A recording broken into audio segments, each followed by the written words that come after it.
Welcome সবাইকে মরুর দেশ দুবাইতে। আমি রনক জাহানুষা। দীর্ঘ 5 মাস ধরে আমি দুবাইতে রয়েছি।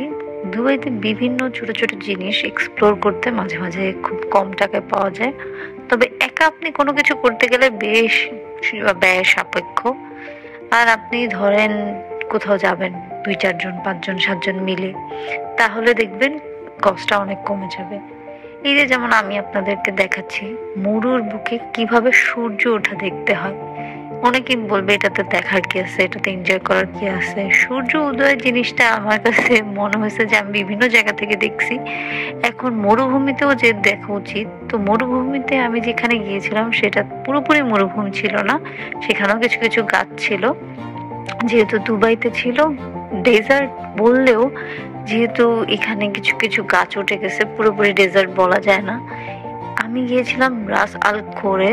তো ওইখানে বেশ সুন্দর সুন্দর হরিণ ছিল। এই হরিণগুলোর নাম আমি জানি না, যদি কারো জানা থাকে বলবেন।